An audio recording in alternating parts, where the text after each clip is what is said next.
فَأَمَّا الَّذِينَ آمَنُوا وَعَمِلُوا الصَّالِحَاتِ فَيُدْخِلُهُمْ رَبُّهُمْ فِي رَحْمَتِهِ ذَلِكَ هُوَ الْفَوْزُ الْمُبِينُ.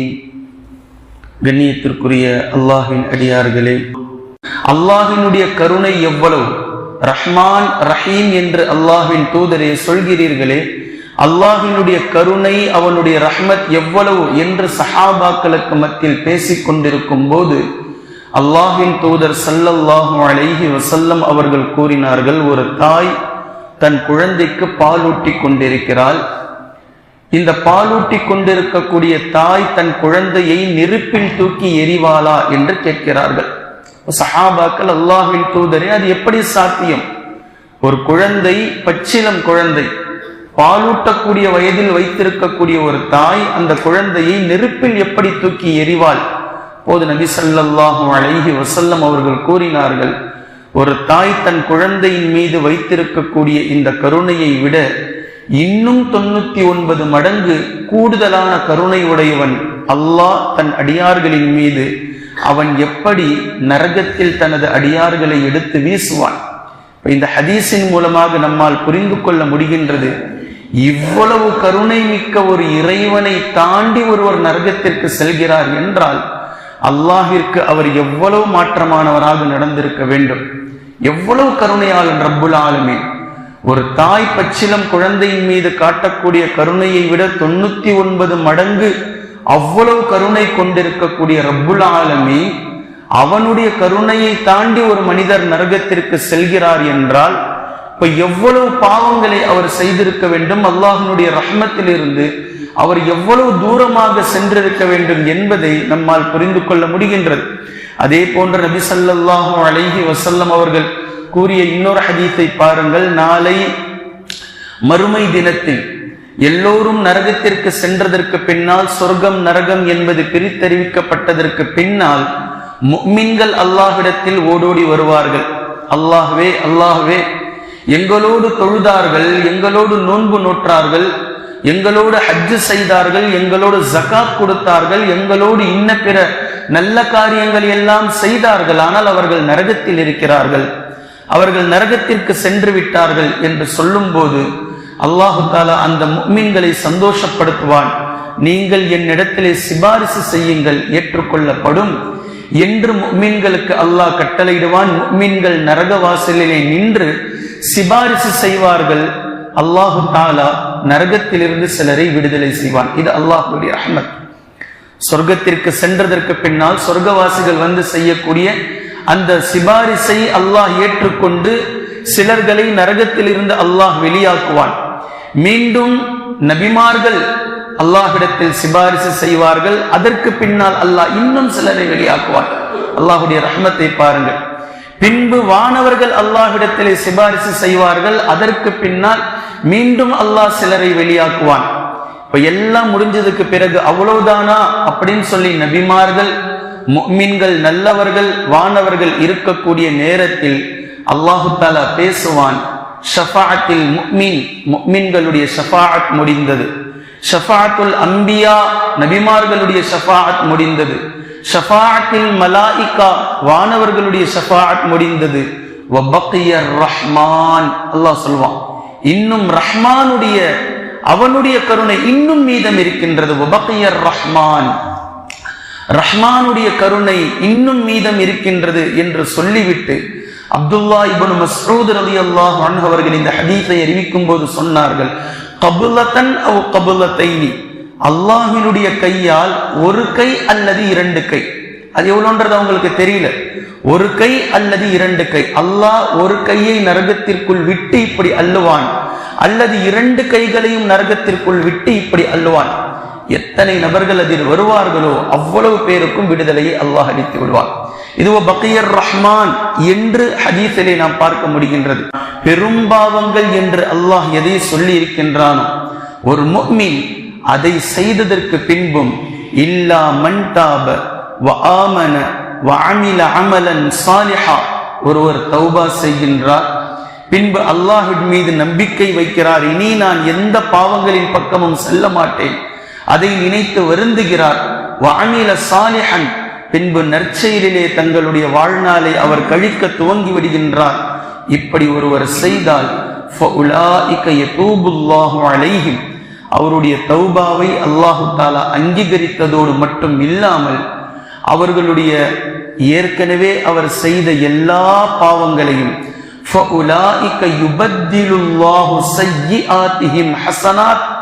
அவர்களுடைய ஒட்டுமொத்த பாவங்களையும் அல்லாஹ் ஹசனாத்துகளாக நன்மைகளாக மாற்றி விடுகின்றான். ஏனென்றால் வகானல்லாஹு கஃபூரர் ரஹீமா, அல்லாஹ் பாவங்களை மன்னிப்பவன், கருணையாளன், கிருபை உடையவன், ரஹீம், அவன் கஃபூர் என்று அவன் தன்னுடைய மனநிலையை அந்த இடத்தில் நிறுவுவதை நாம் பார்க்கிறோம். யார் தௌபா செய்து அல்லாஹ்விடத்தில் மீளுகிறார்களோ அவர்களை மன்னிப்பவன் அவன்தான், அவனுடைய கருணையில் அவர்களை சேகரித்துக் கொள்கின்றான், சேர்த்துக் கொள்கின்றான் என்ற வசனங்களை நம்மால் பார்க்க முடிகின்றது. சொர்க்கத்திற்குள் சென்றதற்கு பின்னால் அடுத்த கிரேட் ஒன்று இருக்கிறது. இதுதான் ஆக கடைசி உச்சகட்ட கிரேட். சொர்க்கத்திற்குள் சென்றதற்கு பின்னால் சொர்க்கவாசிகள் சந்தோஷத்தில் குதூகல பெருமையில் இருப்பார்கள். அல்ஹம்துலில்லாஹ், உலகத்தில் எவ்வளவு சிரமப்பட்டோமோ எவ்வளவு கஷ்டப்பட்டோமோ ஒட்டு மொத்தத்திற்கும் பலன் கிடைத்து விட்டது, பலாபலனை அடைந்து விட்டோம் என்று சந்தோஷம் அடையும் போது அல்லாஹ் சொர்க்கவாசிகளை அழைப்பான். சொர்க்கவாசிகளிடத்தில் கேட்பான், நீங்கள் சந்தோஷப்பட்டு விட்டீர்களா? அவர்கள் சொல்வார்கள், நாங்கள் சந்தோஷப்பட்டு விட்டோம், ரொம்ப ஆனந்தமாக இருக்கிறோம். உங்களை இன்னும் சந்தோஷப்படுத்தவா? அல்லாஹ் கேட்பான். இன்னும் உங்களை சந்தோஷப்படுத்தவா என்று அல்லாஹ் கேட்கும் போது அவர்கள் சொல்வார்கள், இன்னும் சந்தோஷம் என்ன இருக்கின்றது? நாங்கள் அடைய வேண்டியது எல்லாம் அடைந்து விட்டோம், நாங்கள் பார்க்க வேண்டியது எல்லாம் பார்த்து விட்டோம், எல்லாம் நாங்கள் எட்டிவிட்டது என்று அவர்கள் சொல்லக்கூடிய நேரத்தில் அல்லாஹு தாலா சொர்க்கவாசிகளுக்கும் தங்களுக்கும் இருக்கக்கூடிய இடையில் இருக்கக்கூடிய அந்த திரையை அகற்றுவான். சொர்க்கவாசிகள் அல்லாஹ்வை பார்ப்பார்கள். பின்பு அந்த சொர்க்கவாசிகள் இதைவிட ஒரு பேரானந்தம் எதுவும் கிடையாது என்ற அளவிற்கு அவர்கள் சந்தோஷம் கொள்வார்கள். இதுதான் சொர்க்கத்தில் அவர்கள் பார்த்து அனுபவித்த ஒட்டுமொத்த இன்பத்தை காட்டிலும் அல்லாஹ்வை நேசித்தவர்களுக்கு, முஃமின்களுக்கு அல்லாஹ்வை பார்க்கக்கூடிய அந்த பார்வை பேரின்பத்தை, பேரானந்தத்தை ஏற்படுத்தி தரும் என்று சொன்னார்கள் அல்லாஹ்வின் தூதர் ஸல்லல்லாஹு அலைஹி வஸல்லம் அவர்கள். அப்போது அல்லாஹ்வின் புறத்திலிருந்து சொல்லப்படும், இன்றைய தினம் இந்த எல்லாவற்றையும் தாண்டிய சந்தோஷம் என்பது நான் உங்களை பொருந்திக் கொண்டேன், என்னுடைய பொருத்தம் உங்களுக்கு ஆகிவிட்டது. இதுதான் ரஹ்மத்தை தாண்டிய ஒன்று இருக்கிறது என்றால் அது அல்லாஹ்வினுடைய பொருத்தம், ரிலா. அந்த ரிலாவிற்கு யார் சொந்தக்காரர்களோ அவர்களுக்கு அல்லாஹ் தன்னை காண்பிப்பான். இதுதான் உச்சகட்ட சந்தோஷம் சொர்க்கவாசிகளுக்கு. அப்போது அல்லாஹ் சொல்லுவான், இனி உங்களின் மீது என்னுடைய கோபமே கிடையாது என்று சொல்லி அல்லாஹு தஆலா சொர்க்கவாசிகளை இன்னும் கூடுதல் சந்தோஷப்படுத்துவான் என்பதை நம்மால் ஹதீஸில் பார்க்கிறோம். இஸ்லாம் 3 அளப்பெரிய ரஹ்மத்தை பற்றி, அருளை பற்றி நமக்கு அறிமுகப்படுத்துகின்றது.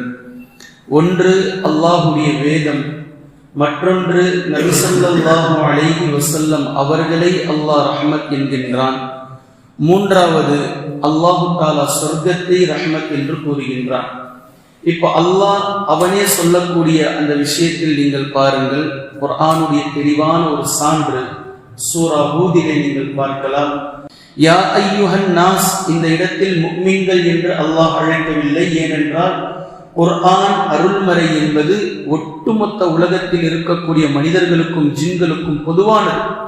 எல்லோரையும் அல்லாஹ் அழைக்கின்றான். மனித சமூகத்திற்கு முஸ்லிம்கள், முஸ்லிம் அல்லாதவர்கள், ஏனைய மக்கள் எல்லோரையும் அழைத்து யா அய்யுஹன் நாஸ் கத் ஜாஅத்கும் மவ்இலத்தும் மிர் ரப்பிக்கும், உங்களுடைய ரப்பிடமிருந்து உங்களுக்கு ஒரு உபதேசம் வந்திருக்கின்றது. அல்லாஹ் இதை சொல்லி இருக்கின்றான். இதைவிட ஒரு சிறந்த யோசனையை, சிறந்த உபதேசத்தை உலகத்தில் எந்த மனிதராலும் கொடுத்துவிட முடியாது என்று அல்லாஹ் சொல்லக்கூடிய இந்த சூரத்துல் ஃபாத்திஹா முதல் நாஸ் வரை இருக்கக்கூடிய ஒவ்வொரு வசனங்களையும் தனக்கான உபதேசமாக ஒரு அடியார் எடுத்துக்கொண்டால் இதை விடவும் ஒரு சிறந்த பரிசு அவருக்கு எதுவுமே கிடையாது. இந்த குர்ஆனை உபதேசமாக நீங்கள் முழுவதுமாக நீங்கள் எடுத்துக்கொள்வீர்களேயானால் வஷிஃபாஉல் லிமா ஃபிஸ் சுதூர், இரண்டாவது வஷிஃபாஉல் லிமா ஃபிஸ் சுதூர், உங்களுடைய உள்ளங்களிலே இருக்கக்கூடிய நோய்களுக்கு அது நிவாரணியாக மாறிவிடும்.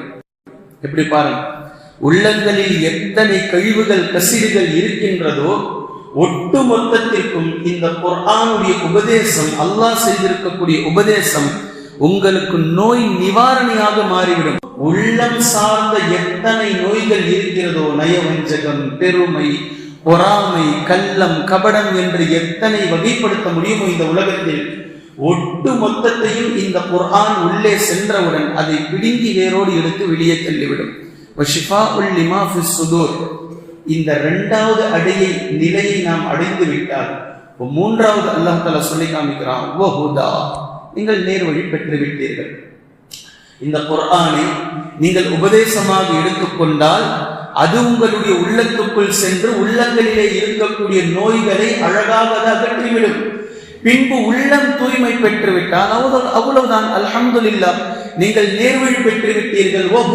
நேர்வழி அடைந்து விட்டீர்கள். நேர்வழியில் நீங்கள் இன்ஷா அல்லாஹ் இருக்கிறீர்கள். உள்ளம் சுத்தமாயிடுச்சு. இப்போ அவர் நேர்வழி பெற்று விட்டார். எவர் நேர்வழி பெற்று விட்டாரோ அவர் நிச்சயமாக இன்ஷா அல்லாஹ் அல்லாஹ்வுடைய ரஹ்மத்திற்கு அவர் சொந்தக்காரராக மாறிவிட்டார். வரஹ்மத்துன் கைரும் மிம்மா யஜ்மஊன். ஒட்டுமொத்த முஃமின்களுக்கும் ஒட்டுமொத்த மக்களுக்கும் யார் இந்த பட்டியலில் வருவாங்களோ, குர்ஆனை உபதேசமாக எடுத்தால் அவருடைய உள்ளத்தில் இருக்கக்கூடிய கழிவுகளையும் கள்ளம் கபடங்களையும் வஞ்சகம் நயவஞ்சகத்தை அது வேரோடு பிடுங்கி போட்டு நிவாரணியாக குர்ஆன் மாறியது. பின்பு அது அவருக்கு நேர்வழியாக இருந்தது.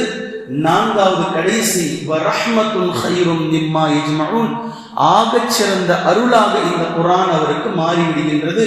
ஒட்டுமொத்த விஷயத்திற்கும் இதை வைத்து இன்ஷா அல்லாஹ் அவர் சொர்க்கத்திற்குள் சென்று விடுவார் என்று அல்லாஹு தஆலா படிப்படியாக இந்த 4 நிலைகளையும் அல்லாஹு தஆலா மிக அழகாக சூரா ஹூதிலே பேசி காட்டுவதை நம்மால் பார்க்க முடிகின்றது.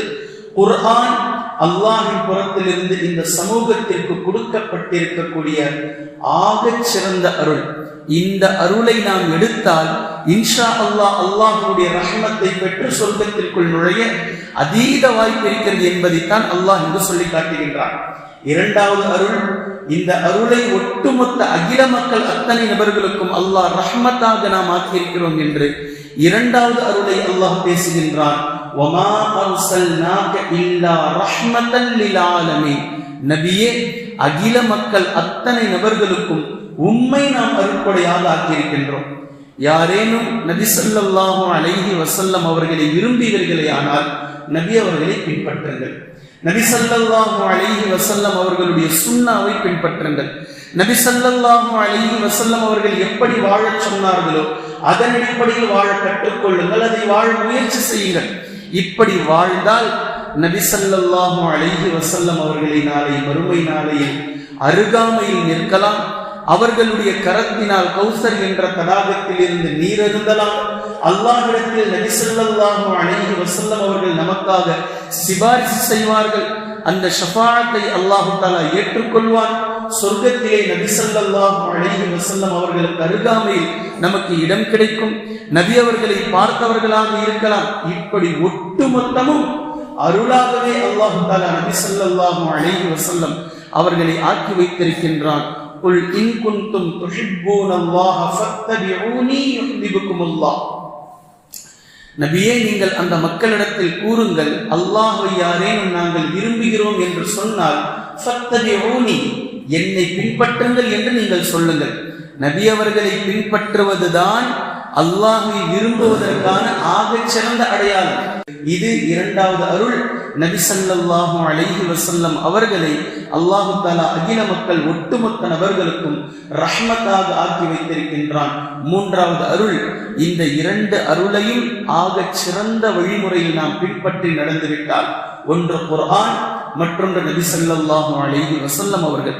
இதை நாம் அழகாக பின்பற்றி நாம் நெருங்கிவிட்டால், இப்போது நபி ஸல்லல்லாஹு அலைஹி வஸல்லம் அவர்கள் சொல்லிய மூன்றாவது அருளை பாருங்கள். அல்லாஹ் தஆலா சொர்க்கத்தை பார்த்து பேசுகின்றான். நீயே என் அருள். நபி ஸல்லல்லாஹு அலைஹி வஸல்லம் அவர்கள் கூறினார்கள். அபூ ஹுரைரா ரலியல்லாஹு அன்ஹு அவர்கள் அறிவிக்கிறார்கள் இந்த ஹதீஸை. அல்லாஹ் சொர்க்கத்தை பார்த்து பேசுகின்றான். நீயே என் அருள், உன் மூலமே என் அடியார்களில் நான் நாடியவர்களுக்கு அருள் புரிகின்றேன், உன்னில் நான் நுழைவிக்கின்றேன் என்று அல்லாஹு தாலா சொர்க்கத்தை பார்த்து பேசியதை நபி ஸல்லல்லாஹு அலைஹி வஸல்லம் அவர்கள் சொல்லக்கூடிய இந்த ஹதீஸ் ஸஹீஹுல் புகாரியில் 4850வது இலக்கத்திலும் 7449வது இலக்கத்திலும், ஸஹீஹ் முஸ்லிமில் 5469வது இலக்கத்திலும் 5471வது இலக்கத்திலும் இந்த ஹதீஸை நீங்கள் காணலாம். முதலாவது, குர்ஆனை அல்லாஹ் அருளாக ஆக்கி வைத்திருக்கின்றான். நபி ஸல்லல்லாஹு அலைஹி வஸல்லம் அவர்களை அல்லாஹ் தஆலா அருளாக ரஹ்மத்தாக ஆக்கி வைத்திருக்கின்றான். இந்த இரண்டும் சீராக ஒரு மனிதர் அடைந்து விட்டால் இந்த இரண்டையும் மூன்றாவதாக அல்லாஹ் தஆலா சொர்க்கத்தை அந்த மனிதருக்கு அருளாக ரஹ்மத்தாக ஆக்கி வைத்திருக்கின்றான் என்ற இந்த விஷயத்தை நம்மால் புரிந்து கொள்ள முடிகின்றது. குர்ஆனையும் ஹதீஸையும் தெளிவாக விளங்கக்கூடிய நன்மக்களாகவும் அதை நடைமுறைப்படுத்தக்கூடிய மக்களாகவும் அல்லாஹ் நம்மை ஆக்குவானாக.